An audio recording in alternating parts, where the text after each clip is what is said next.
फसलों निकलना देने को की गल है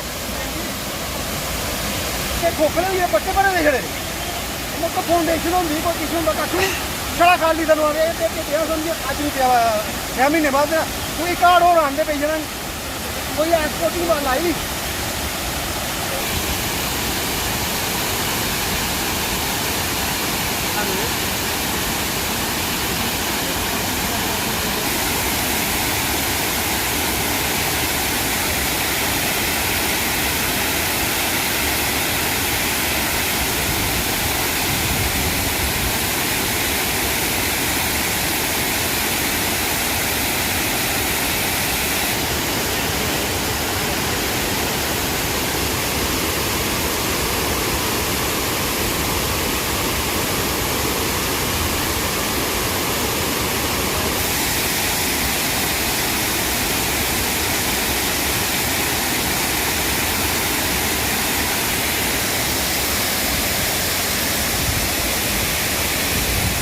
तो आपके सामने ही दिखाई दे रहा है सारखंड वाला ब्रिज। इसके साथ नया ब्रिज बना है और खड्डे पड़ गए हैं। आप देखो रात को स्पीड से गाड़ियाँ आती हैं 100, 150, 90, 80 स्पीड से गाड़ियाँ आती हैं। तो जो 3 महीने 2 महीने पहले रोड बनी जो ब्रिज बना वो उसमें खड्डे पड़ गए। अब किसी की जान माल का नुकसान होगा तो उसमें कौन जिम्मेवार है? नेशनल हाईवे वाले हैं, डिस्ट्रिक्ट एडमिनिस्ट्रेशन है, कौन इसका जिम्मेवार है? एलजी सरकार है, कौन जिम्मेवार है? दूसरा ये जो ब्रिज तनाव वाला ब्रिज तो आपने देख लिया कैसे बह गया और उसके साथ जो पुराना ब्रिज मैं तो सीधा कहता हूं वो कांग्रेस के राज में जो ब्रिज बना था तनाव नाले वाला उसको क्या जरूरत थी गिराने की? क्या जरूरत थी उसको तोड़ने की? जो 70 साल का 80 साल का ब्रिज बना जब बना उस वक्त शक्तिमान गाड़ियाँ छोटी छोटी गाड़ियाँ ट्रक होते थे जिसमें 5 टन 4 टन 6 टन का माल जाता था। आज वही ब्रिज 100 टन की गाड़ियाँ उसके ऊपर निकल रही थी, उसका कभी कुछ नहीं बिगड़ा। लेकिन ये जो 4 साल पहले ब्रिज बना वो बैठ गया। 9 साल बेमिसाल भ्रष्टाचार में डूबे हुए लोग हैं ये सारे के सारे।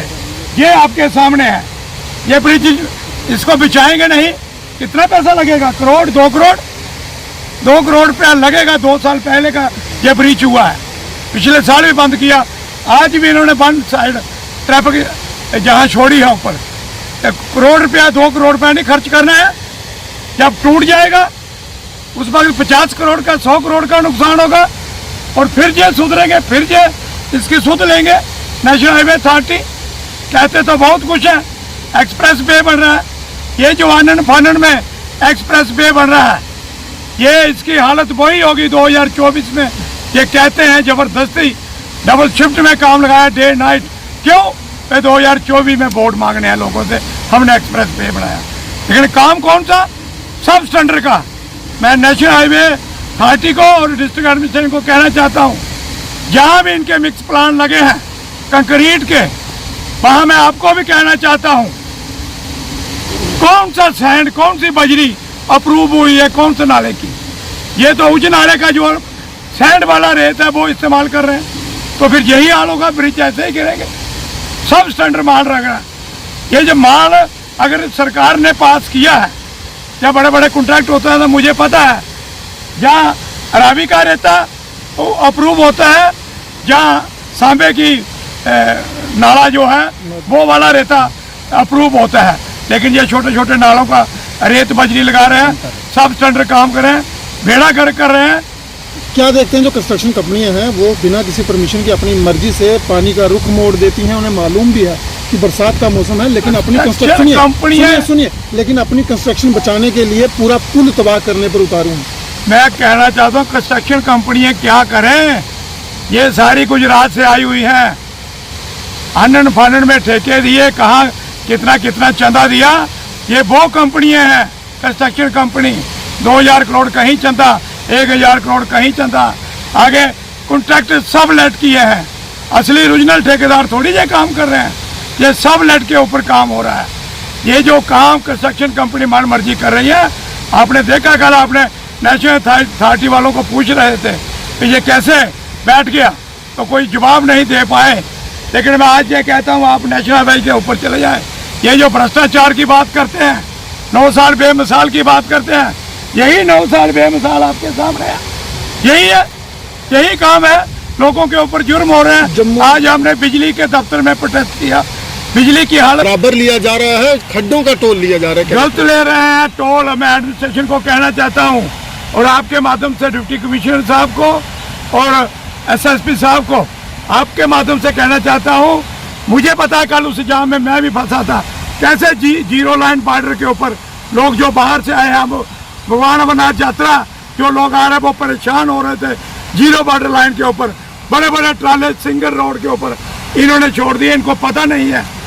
अगर लगन पर है 50% जितना भी नेशनल हाईवे ट्रक चलता है 50% कश्मीर के अंदर जाता है। ये आप बसोली मोड़ से उनको मोड़ दो, वो धार रोड से ऊपर उधमपुर निकले तो वो कश्मीर की तरफ चले जाएं। आप राजबाग से वहाँ धन्नी बाग की तरफ गाड़ियों को मोड़ दे जो उधमपुर और कश्मीर की तरफ जो गाड़ियाँ जाएंगी। लेकिन बिना प्लान के, बिना सोचे समझे लोगों को परेशान किया।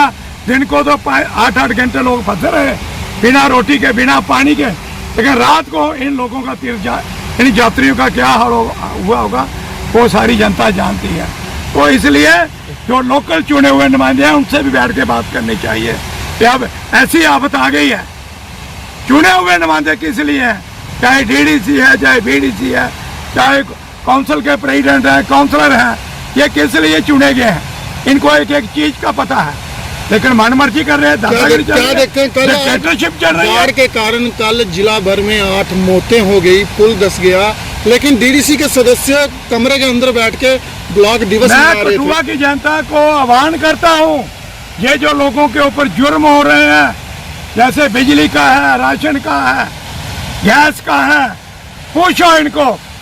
9 साल बेमिसाल बातें कर रहे हो, लेकिन लोगों का क्या हाल है। कैसे औरतें आज चिल्ला रही थी, एक कमरे का 2200 बिल बाकी है। ये कोई यहाँ स्पेशल नहीं आई है, लेकिन सरकार का काम है इसको पहले रिव्यू करके कहाँ कहाँ खतरा है, लोकल नुमाइंदों को साथ बैठ के वो रिव्यू होता है। और पब्लिक और जनता जो सरपंच जो कौन बात है कि जैसे आपने देखा कि कल एक पुल ग्रस्त हो गया दयाले चक से, और आज हम आए थे यहाँ प्रधान जी के साथ। ये हमारा जो सारकड़ का पुल है, आप इसकी हालत देख रहे हो। जो इन्होंने इसको पहले ही घोषित कर दिया था क्योंकि एक लाइन से ट्रैफिक जा रही थी और एक डाइवर्शन दिया हुआ था कि यहाँ से बंदा नहीं जा सकता। आपने देखा कि इसके जो स्पैन है वो खोखले हो चुके हैं, बट एडमिनिस्ट्रेशन क्या है, मात्र एक पोल लगाने से क्या ये पुल को बचाया जा सकता है।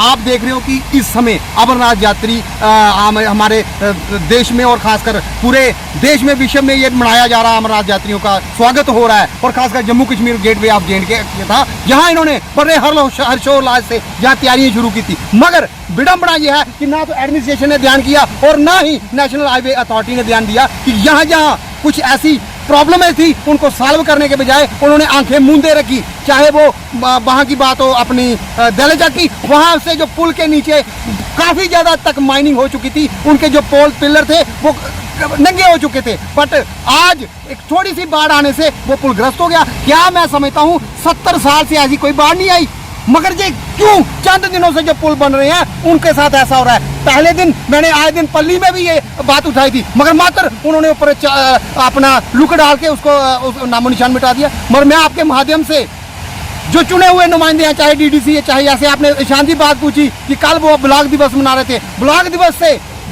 बड़ा जरूरी था इन लोगों की हिफाजत रखना और एडमिनिस्ट्रेशन के साथ बैठ के ये पुख्ता इंतजाम करना कि आने वाले दिनों में हमारा नेशनल हाईवे जो बंद हो चुका है उसको दुरुस्त कैसे किया जाए, कैसे उसका बेआउट निकाला जाए। आप एक छोटा सा ठेकेदार काम लेता है, वो भी एक बाईपास बनाता है, पर इन्होंने क्यों बाईपास नहीं बनाए, क्यों नहीं ऐसी कच्चे रास्ते बनाए। ये अगर एक पुल बंद है तो दूसरे से हमें जाना पड़े। आप देख रहे हो कि जो पुल पहले बने हुए हैं वो इनसे टूट नहीं रहे हैं, मगर ये पुल छोटी सी बाढ़ से ग्रस्त हो रही है। तो मैं आपके माध्यम से आज भी एडमिनिस्ट्रेशन से और खासकर माननीय हमारे जो प्रधानमंत्री जी हैं उनसे ये गुहार लगाते हैं कि इनकी तरफ ध्यान दीजिए, लोगों के जान माल की तरफ ध्यान दीजिए, ना कि आपको एक पड़ी हुई है कि जो 2024 में हमने इलेक्शन करवाने हैं। इलेक्शन अगर लोग बचेंगे तो इलेक्शन होंगे, लोग नहीं बचेंगे तो इलेक्शन नहीं होंगे।